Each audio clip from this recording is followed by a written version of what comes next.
Why attack our world? You do not understand. This world is no longer yours. Hey, this is Nathan with Analog Reviews, and today we're having a look at the Bureau Xcom Declassified. Set during the Cold War in the 1960s opposed to modern day, the Bureau strays away from the classic turn-based tactical game that the Xcom series is known for, and follows the path of a third-person shooter instead. Remaining true to its roots, you're tasked with protecting Earth from an alien invasion, except this time you do it through the eyes of CIA agent William Carter, opposed to a top-down isometric view. The game starts off with Agent Carter being tasked with delivering a mysterious suitcase. Things quickly get out of control, and you're thrown into a chaotic situation early on. Agent Carter is then recruited into the Xcom project, which is based in an underground bunker that acts as a quest hub between missions. You're able to converse with the various characters on the base, and will sometimes unlock side missions as a result. Despite first impressions, the game is fairly linear, as there are only a few major missions along with a small handful of side quests, leaving little room for exploration in general. The combat remains tactical and is quite fun as it allows you to issue multiple orders to your squad mates on the fly.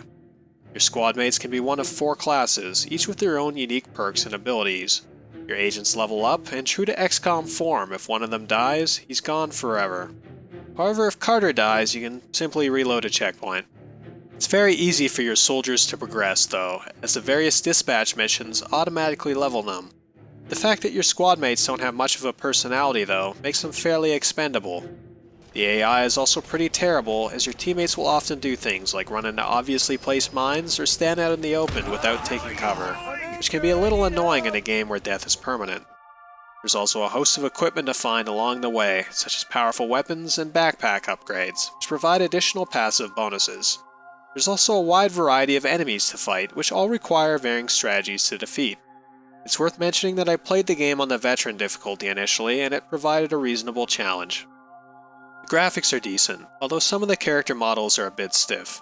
The facial animations and the dialogue sequences could also use some work, as quite a few characters appear awkward and lifeless when speaking with them. Nice. Folk saw my field work, saw how much I had uncovered, and he chose me for the team. Hand-picked. The environments are well done and varied, however they're static and impossible to interact with. There are also quite a few graphical glitches, from stiff animations, camera issues, and clipping problems. The game in general is inconsistent, as a lot of the textures are low-res, particularly in the cutscenes which look like they're not even in HD. The dialogue sequences play out similarly to Mass Effect, as you'll often have good or bad choices. Although this is a welcome feature, your decisions ultimately lead to the same conclusion, aside from a couple exceptions. In fact, the game seems to blatantly rip off Mass Effect in a lot of ways, as the tactical combat is pretty much the same. Even some of the abilities, such as being able to lift or push enemies, are more or less identical to the biotic powers of Mass Effect. The music is almost non-existent, or at the very least not noticeable. The majority of the game has ambient noises with the exception of a few tracks that build tension. The best music from the Bureau is simply reused from Enemy Unknown, and the game suffers from all sorts of audio bugs as well. Characters can talk over one another, while other voice actors can be hard to hear. The worst problem is the background ambient noises, which can be louder than the voice actors themselves. I don't expect you to fathom the intricacies of human emotion, but I don't care for your insinuations. I am as much a patriot as any enlisted man. The story, while interesting and unpredictable at points, is a bit of a mess. Your squad has access to unique powers, while the research element of XCOM has been completely removed, offering no explanation to how your squad members are able to deploy laser turrets and shield generators back in the 1960s. The worst problem with the narrative is the fact that it's supposed to be canon to the XCOM storyline, as the game was advertised as a prequel to Enemy Unknown. Had the game been regarded as simply a spin-off or an alternate reality, it would have been better, but the fact that it's canon means there's simply a few aspects of the storyline that do not make sense. The Xcom project has access to such advanced technology back in the 1960s, but then doesn't have access to the same equipment in present times.